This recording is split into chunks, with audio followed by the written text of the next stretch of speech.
Som. Boa noite. Todo culto eu costumo sentar por ali assim, né?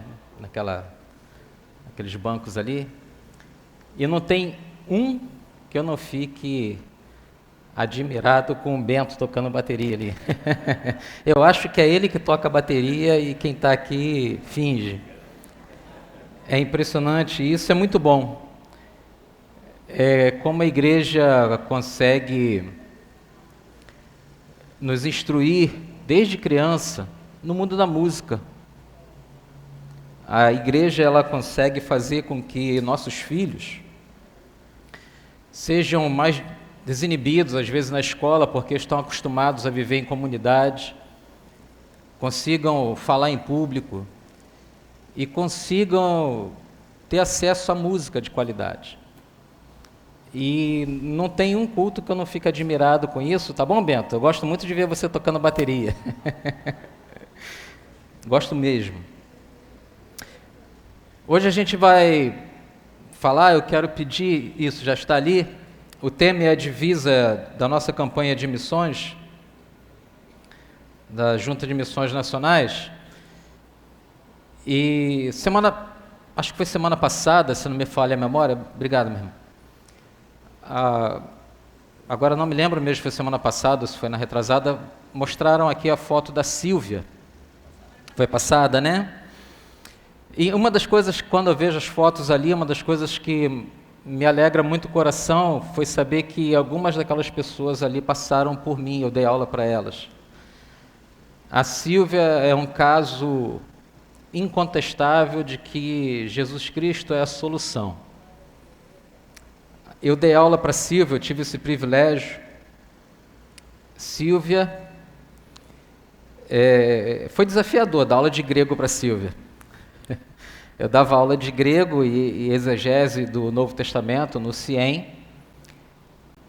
e tive essa oportunidade e ela ficava, pastor, eu não vou conseguir. Vai sim, Sílvia, vai sim, porque a pessoa, quando ela vive muito tempo no mundo das drogas, isso traz algum prejuízo, pode trazer algum prejuízo intelectual para a pessoa. E ela, junto com o Sérgio, eles eram da mesma turma. Sérgio é outro caso também, impactante, que veio do mundo das drogas também. E às vezes isso pode causar algum prejuízo intelectual, dependendo do tipo de droga, pelo tempo que se utiliza. E ela ficava, pastor, eu não vou conseguir. E tinha uma outra pessoa que dava o apoio pedagógico, a irmã Sarita, e ela ia para lá e ficava conversando com a Sarita, chorando. E claro, eles tiveram uma avaliação especial e foi um tempo desafiador para mim, como professor deles, mas extremamente gratificante, poder ver a Sílvia formada, ver a Sílvia sair da Cracolândia, que vivia em condições subhumanas, e depois vê-la lá na primeira Igreja Batista do Rio de Janeiro, no culto de formatura. Foi algo extremamente gratificante, e que até hoje alegra o meu coração saber que eu pude participar disso. Eu não cheguei aí para o campo de missões, mas eu sei que as pessoas que passaram por mim me levam um pouquinho lá para esse campo. Então, toda ajuda, toda contribuição, toda oração é bem-vinda para que mais Sérgios e mais Sílvias sejam salvos, sejam resgatados e sejam resgatados de forma integral. Não foi somente a alma dela que foi salva. Foi ela como um todo, como pessoa. Ela voltou a viver em sociedade. E isso graças ao projeto de Cristolândia e de tantos outros projetos e de orações e de contribuições que nós batistas fazemos. A divisa desse tema, a solução é Jesus Cristo, é de João 3,16, que a gente aprende quando somos novos convertidos. Eu acho que deve ser o primeiro que a gente grava, né? Porque Deus amou o mundo de tal maneira que deu o seu Filho unigênito para que todo aquele que nele crê não pereça, mas tenha vida eterna. Esse eu consegui gravar e ficou, os outros eu me esqueci. Porque Deus amou tanto o mundo que deu o seu Filho único, ou unigênito, o único gerado, para que todo que nele crer não pereça, mas tenha a vida eterna. A solução é quem? Jesus Cristo. Mas ele é a solução para quê? Na vida da Sílvia, a gente viu qual foi a solução. Ou, eu vou especificar melhor, o começo da solução. Por falar nisso, me permita uma digressão aqui. A última notícia que eu tive da Sílvia, ela estava com alguma complicação de saúde e eu não tive mais notícia, não sei se alguém puder me atualizar depois, eu agradeço. Por que eu digo o começo da solução? Porque ao ter o encontro com Jesus Cristo, a nossa vida começa a ser transformada. Ela começa a ser transformada e a Bíblia vai dizer que nós vamos amadurecendo, nós vamos crescendo, nós vamos sendo transformados de glória em glória até atingirmos a imagem daquele que é perfeito, Jesus Cristo. Então, enquanto a gente não atinge essa perfeição, enquanto a gente não atinge, não se torna semelhante a Cristo, a gente ainda vai enfrentar alguns problemas. Porque para ter solução, eu tenho solução onde há problema. Se não há problema, não preciso de solução. Os irmãos hão de convir que, se não há problema, eu não preciso de solução. Então, se eu preciso de solução, é porque eu tenho quem dera fosse só um, problema. E às vezes o problema é igual loja vazia. Você entra numa loja, está vazia, eu vou entrar. Quando você entra 10. Aí quando você sai, saem os 10. E problema é assim, às vezes você está... Aí quando vem aí junto com esse vem outro. Aí você até desiste de procurar solução porque você não sabe nem por onde começar. E aí fica a pergunta: qual o seu problema? De que forma Jesus será a solução na sua vida? Aqui você tem clamado a Jesus? Qual resolução você tem pedido a Ele? Ou quais resoluções?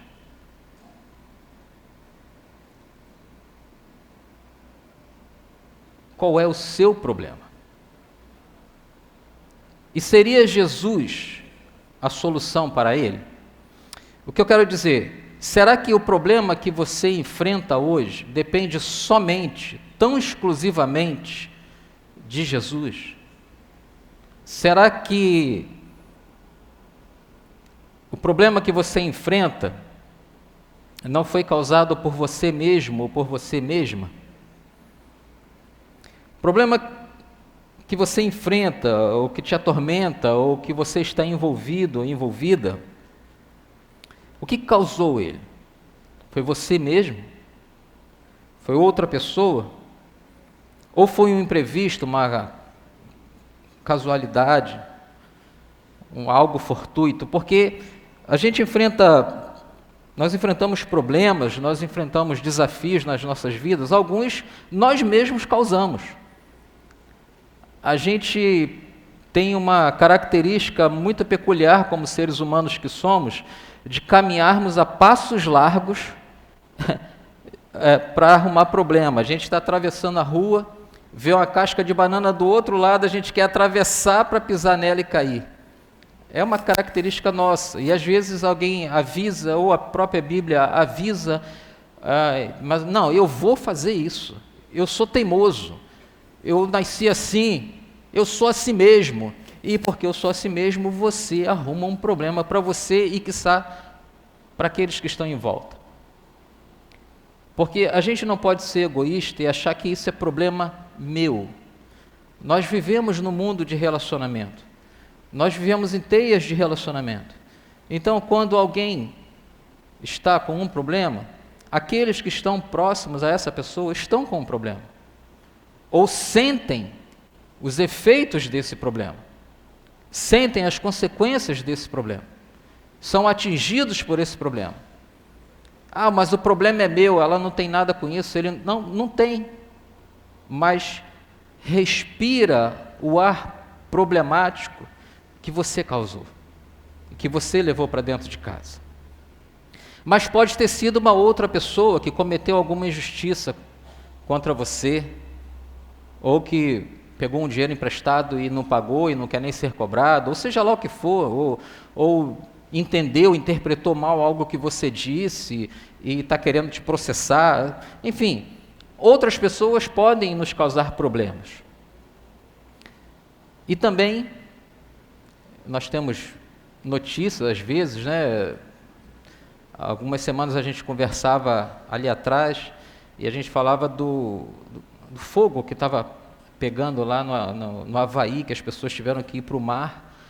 Então, imprevistos acontecem. Não foi você, não foi outra pessoa, aconteceu. Eu estava bem, eu estava em casa, de repente senti uma dor, fui ver, era um problema de saúde. Ninguém planejou, ninguém quis, ninguém provocou aquilo, acontece. É algo fortuito.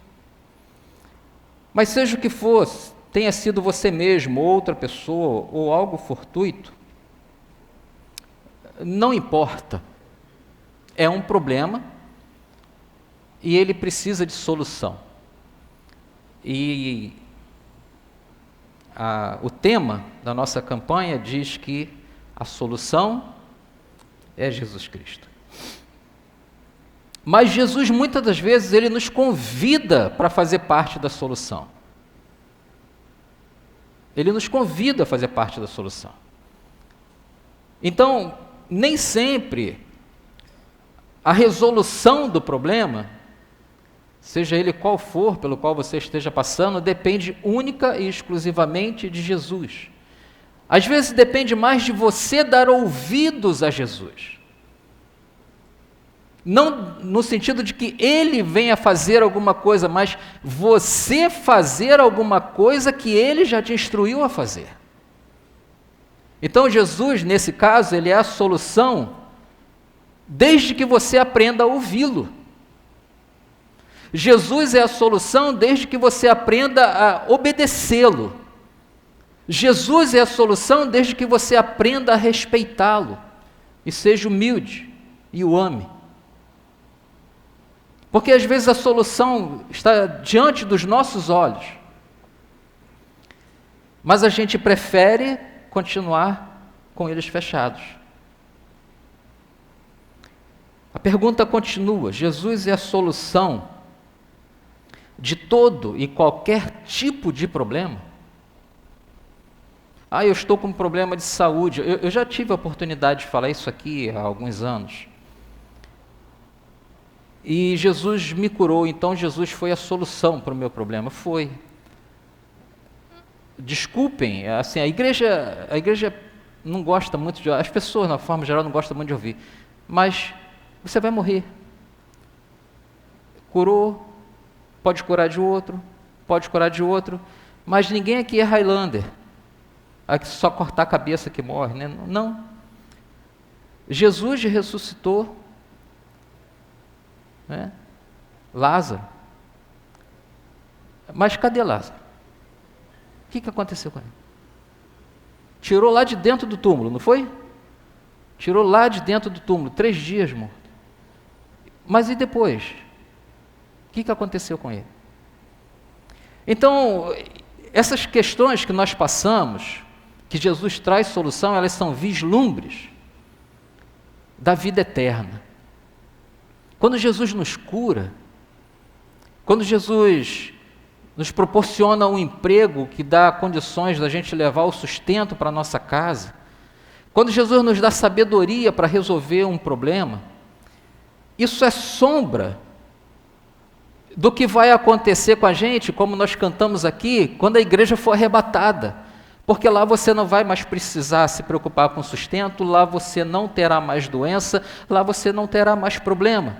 Então são vislumbres do reino de Deus que virá de uma forma completa. Mas enquanto isso não acontece, a gente só tem esses flashes.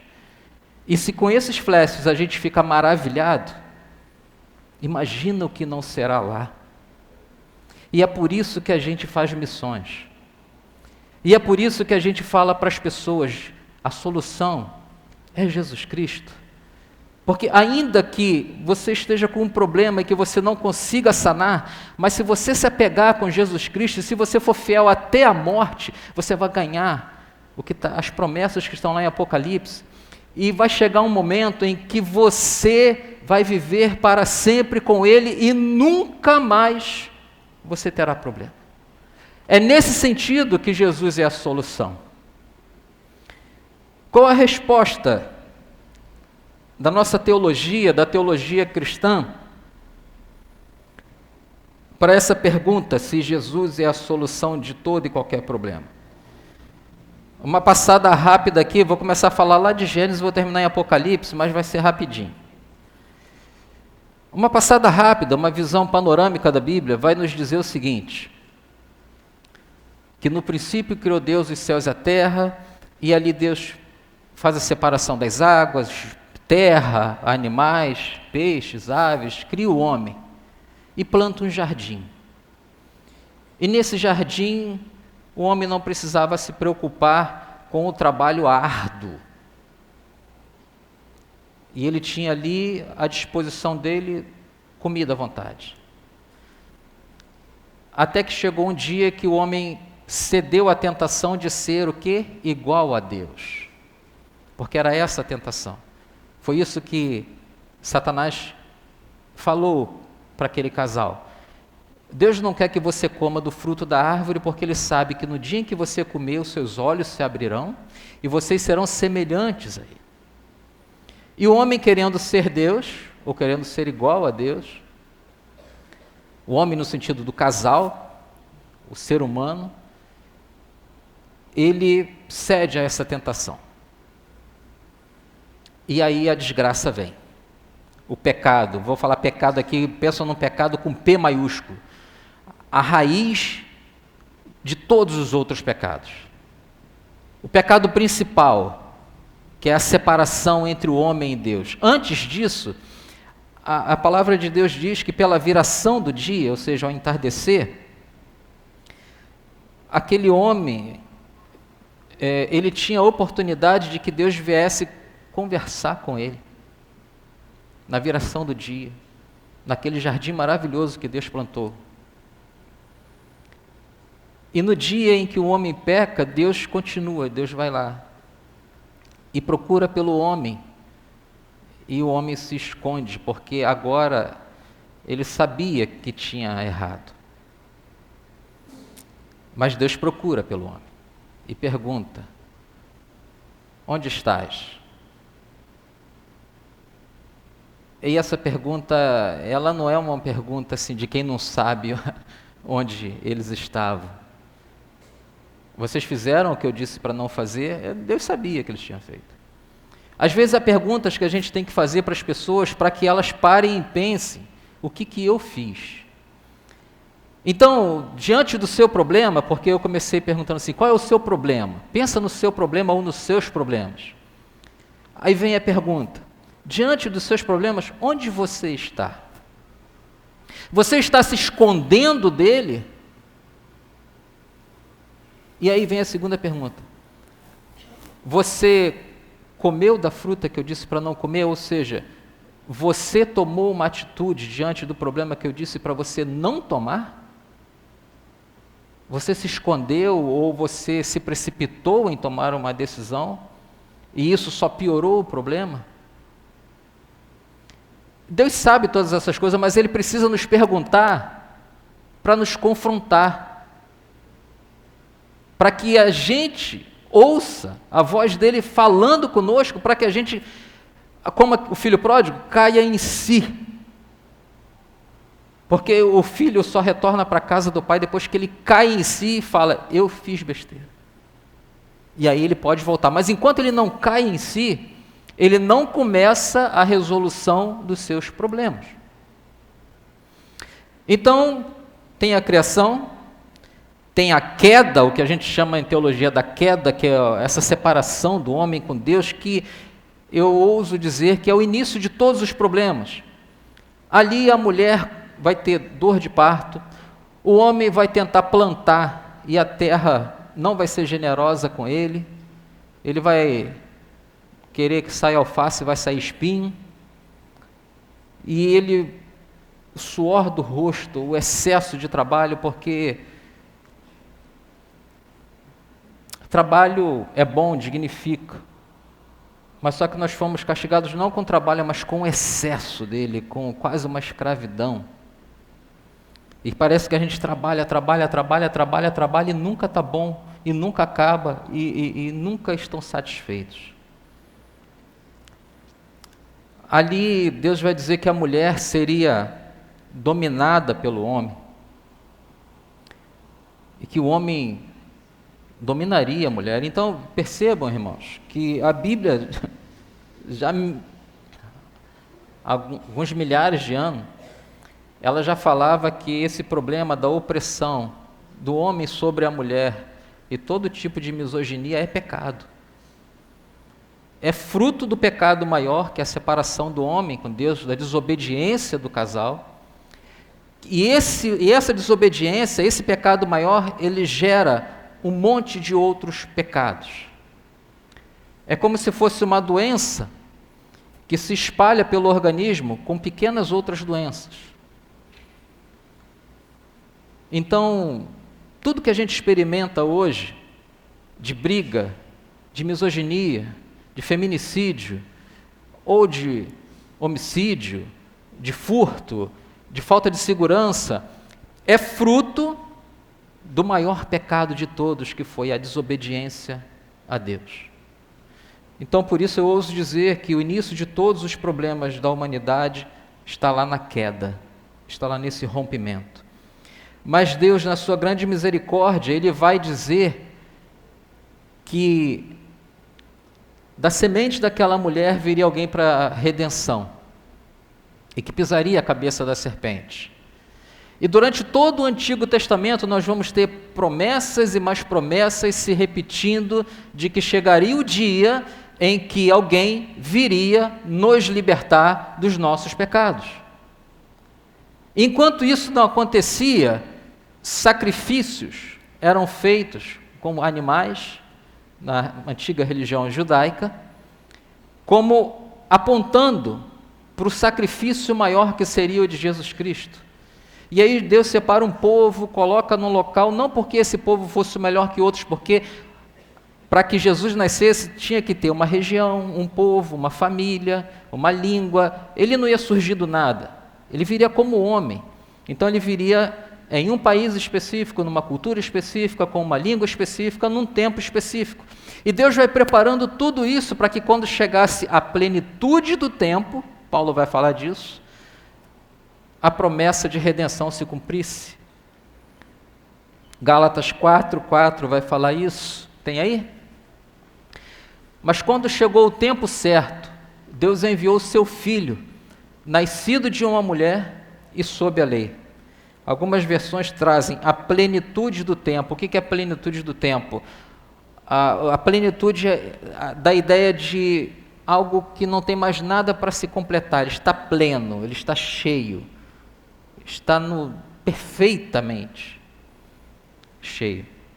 Então, ou seja, no tempo certo, nessa plenitude, Jesus veio, nascido de uma mulher. Então, segundo a nossa teologia cristã, nós cremos que Jesus veio para nos resgatar do pecado, para nos dar a vida eterna e para aniquilar o pecado maior, esse pecado que eu estou falando com P maiúsculo, dessa separação do homem com Deus, porque a Bíblia vai dizer que agora há um mediador entre Deus e os homens, Jesus Cristo. Um mediador, ou seja, aquilo que foi quebrado lá no Éden, foi restaurado na cruz. Aquele madeiro, aquela árvore, que foi o início dos nossos problemas, agora, num outro madeiro, vem o fim dos nossos problemas, com a morte sacrificial de Jesus Cristo. Então nós cremos que com o pecado surgiram todos os problemas, mas com a extirpação do pecado vão se extinguir também todos os problemas. Mas o problema é que isso ainda não acontece agora. Pode ser que aconteça daqui a pouco, pode ser que eu não cabe de pregar, tomara. Mas pode ser que leve mais uma semana, 7 anos, 70 anos, 700 anos, 7.000 anos, a gente não sabe.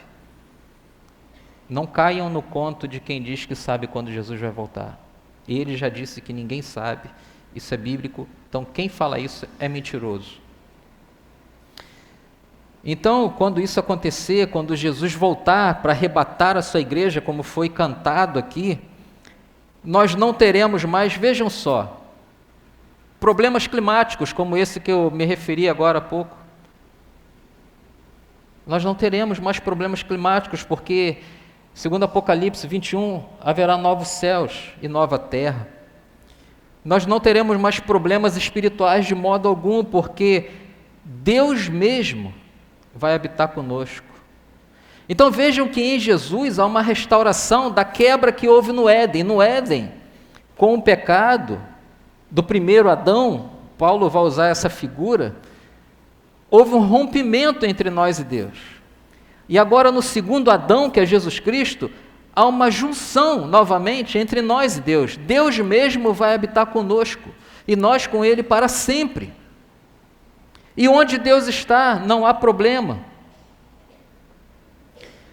Nós não teremos mais problema de saúde, seja física ou emocional, pois não haverá mais noite, não haverá mais morte. E há uma promessa, e essa promessa é uma das que eu cultivo com muito carinho no meu coração. Deus limpará de nossos olhos toda lágrima. Essa, para mim, assim, é o que mais me toca. Deus limpará de nossos olhos toda lágrima. Não sei porquê, mas mais do que receber galardão, seja isso, seja aquilo, mas para mim, eu consigo vislumbrar o dedo de Deus passando nos meus olhos e falando, não tem mais por que chorar. Isso para mim é algo que eu anseio ardentemente. Mas aí você pode estar pensando assim, pastor, você começou me perguntando qual era o meu problema, agora eu tenho um problema agora. Eu tenho que pagar 100 mil reais amanhã, eu tenho que pagar 10 mil, sei lá, eu tenho que um exame para fazer amanhã, eu preciso de algo para agora. E isso que o senhor está falando é no porvir, é no mundo distante. O senhor mesmo acabou de dizer que não pode ser daqui a pouco, daqui a 7 horas, 7 semanas, 700 anos, e não dá para esperar 700 anos para resolver o meu problema. E para agora, pastor? E os meus problemas de agora? Isso é um problema. Infelizmente,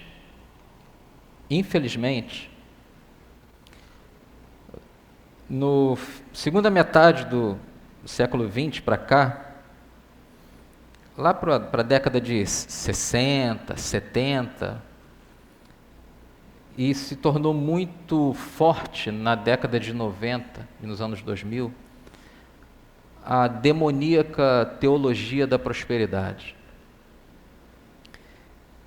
Por que eu chamo de demoníaca? Porque assim como a serpente, assim como Satanás lá no Éden, ele pegou a palavra de Deus que disse, não comam dessa árvore, e ele torceu isso. Ele falou assim, Deus disse que você não pode comer de nada aqui, se não pudesse comer de nada ia morrer de fome. Então começa pegando o que Deus fala e aumenta, acrescenta, torce. E essa maldita, ela fez isso, ela pegou as promessas de Deus, ela pegou a palavra de Deus e ela torceu. E ela tirou Deus do centro do nosso culto e colocou o homem, e colocou o ser humano. E Deus se tornou um coadjuvante que tem a obrigação, segundo essa teologia, não, ele não tem, mas segundo essa teologia, que tem a obrigação de satisfazer as minhas necessidades. Ele tem a obrigação de me deixar sempre próspero, com saúde e fazendo tudo o que eu quiser. E aí eu tiro do culto Deus e me coloco, porque é a promessa de Deus, porque Deus disse, porque Deus falou. E às vezes a gente vai ver, está fora do contexto, ou nem está na Bíblia. Nem está, mas como a gente perdeu também essa característica de examinar as Escrituras, a gente acredita. E a gente acredita porque a gente gosta de ouvir esse tipo de coisa. A gente gosta, faz bem para o nosso ego, faz bem para a gente falar assim que você é um filho único de Deus, que Ele te ama e que Ele vai fazer tudo o que você quiser, né? Como dizia aquele hino antigo, tudo que eu quiser o cara lá de cima vai me dar, né? Os mais novos não vão entender isso, né? Mas os mais antigos que viam a Xuxa sabem o que eu estou falando. Não, ele não é o cara lá de cima, Ele é nosso Senhor, e nem tudo que você quiser Ele vai te dar. É ao contrário, Ele te chama para que você entregue tudo a Ele. E a gente inverteu isso.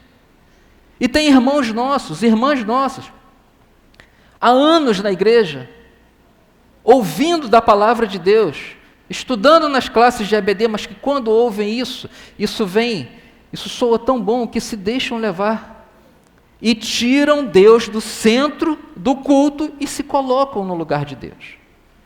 E querem que Deus seja o garçom, que vem com uma bandeja de prata ou de ouro. Pois não? O que a senhora deseja? O que o senhor deseja? A sua oração é uma ordem, né? E não é assim. Quem pensa assim, não vai ter os seus problemas resolvidos. Então, para agora, para os seus problemas de agora, o que a Bíblia diz é o seguinte: para agora nós fomos convocados a viver como Jesus viveu. Será que Jesus não tinha problema? Será que uma pessoa que tem que sair do meio de uma multidão que apedrejá-la não tem problema? Será que uma pessoa que é perseguida pela elite sacerdotal, os mais poderosos do seu tempo, não tem problema? Será que uma pessoa que chega ao ponto de falar assim, a minha mãe e os meus irmãos são aqueles que fazem a vontade do meu pai? Sérios problemas familiares. Será que Jesus não tinha problema? E nós fomos chamados, nós fomos convocados a viver como Jesus viveu. Hebreus 4:15. Nosso sumo sacerdote entende nossas fraquezas, pois enfrentou as mesmas tentações que nós, mas nunca pecou. O que o autor de Hebreus está dizendo aqui é o seguinte: qual é o seu problema? Você pensa que Jesus não sabe? Você pensa que Jesus viveu um mar de rosas aqui na terra? Você acha que Jesus não foi tentado como você está sendo tentado?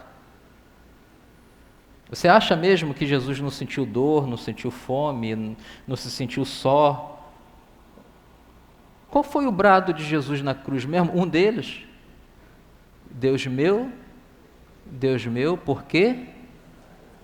Se sentiu só.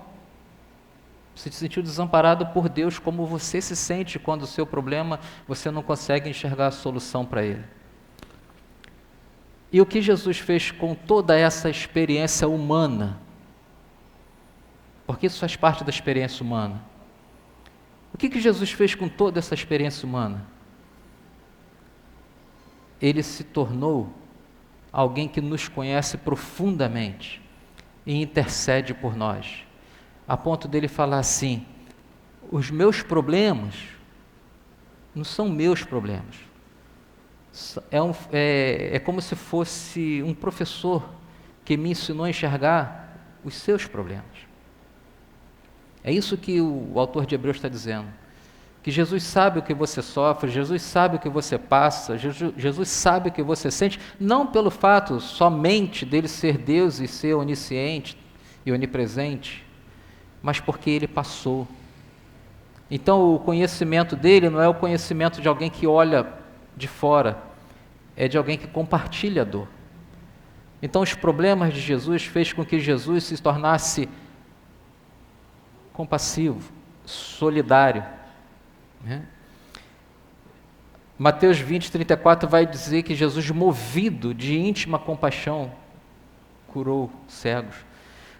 Há vários relatos em que diz que Jesus, movido de íntima compaixão, ele curou, ele ressuscitou, ele operou milagres. O que vocês acham? Por que Jesus multiplicou pão e peixes para pessoas que ele sabia que depois não o seguiriam? Porque ele sentiu fome e ele não queria que ninguém sentisse fome. E ele sabia que seria abandonado por grande parte daqueles ali, mas nem por isso ele deixou de comer. Eu vou dar comida para quem não quer nada com a igreja? Vai, porque Jesus deu comida para quem não queria nada com ele. Eu vou dar roupa, eu vou dar isso para quem não quer vir à igreja, não quer nada. Vai, porque foi isso que Jesus nos ensinou. Foi isso que ele nos ensinou fazendo. Nos ensinou fazendo. Então, o nosso sumo sacerdote, os problemas dele fez com que ele não olhasse só para si, não ficasse de uma forma egoísta, ensimesmada, se lamuriando e pensando, como eu sofro, como eu tenho problema. Não, fez com que Jesus olhasse para a gente e falasse, eu sei o que você sente. E aí, eu vou repetir, nós fomos chamados para sermos iguais a Jesus. Então, para agora, o seu problema é para que você tenha compaixão de quem sofre. É para que você se lembre nas suas orações, quando você clamar a Deus, com aquele gemido inexprimível, mas que você fale assim, Senhor, não é só eu.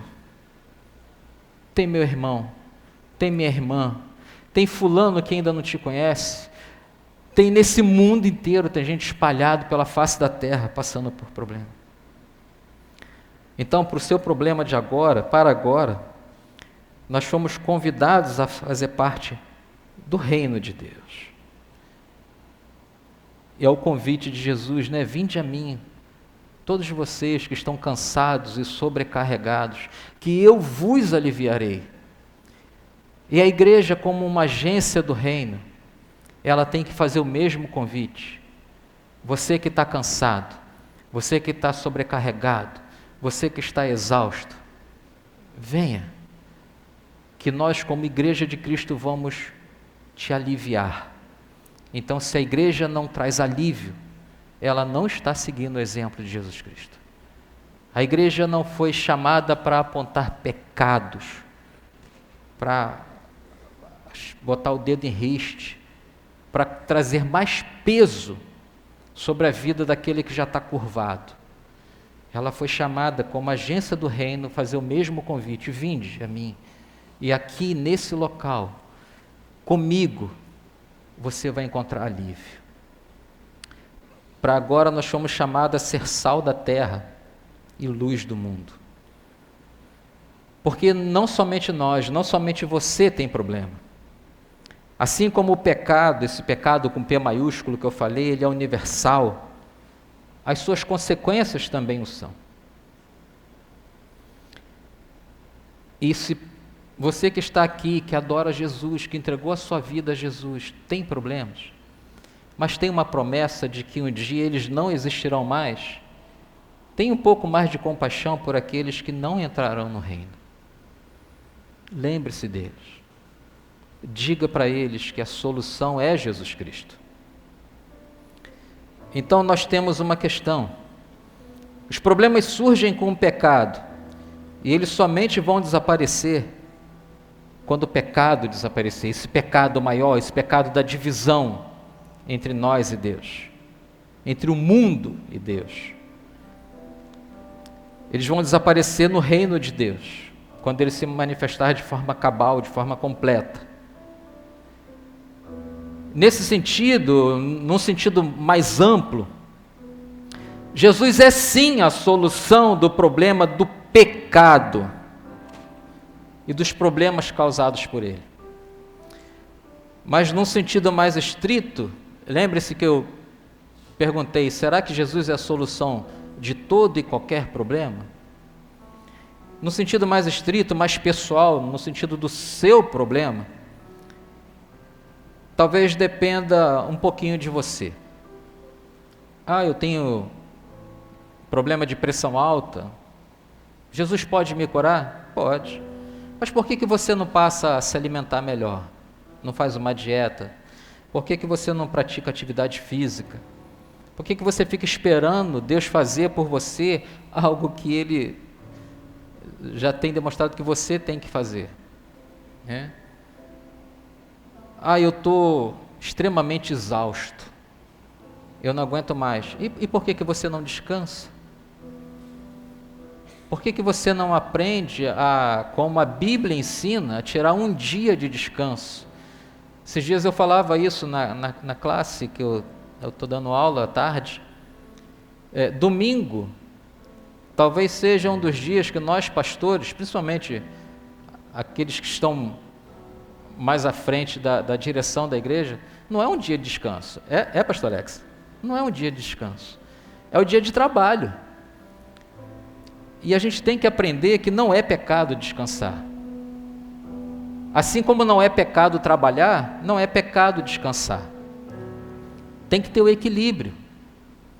Você tem que aprender a sair com a sua família, sem culpa. Você tem que aprender a dormir até tarde, sem culpa. Você tem que aprender que o seu corpo precisa de descanso. Porque se você não descansar, você vai a um nível de esgotamento emocional e físico, que daqui a pouco você quebra. Você quebra. Eu queria muito melhorar de vida, meu problema é financeiro. E o quanto você tem investido em estudo? O quanto você tem estudado, o quanto você tem se aprimorado, o quanto você tem se reciclado? Meu problema é que eu não consigo me dar bem com as pessoas. E por que você não aprende a ser humilde? No sentido que a Bíblia nos ensina de ter o outro em maior consideração do que a si mesmo. Por que você não aprende a ouvir? A gente tem que aprender a ouvir, a gente fala muito, principalmente pastor. A gente tem que aprender a ouvir. A cura para algumas pessoas não vem nem sempre pelo que você fala para ela, mas às vezes pelo simples fato de você dar atenção e ouvir com qualidade, ouvir com atenção. Aquela pessoa às vezes só precisava falar. Mas aí a gente não sabe ouvir, a gente começa a inventar soluções para problemas às vezes que não tem uma solução. E a gente acaba lançando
no propósito de que um dia nós o veremos face a face.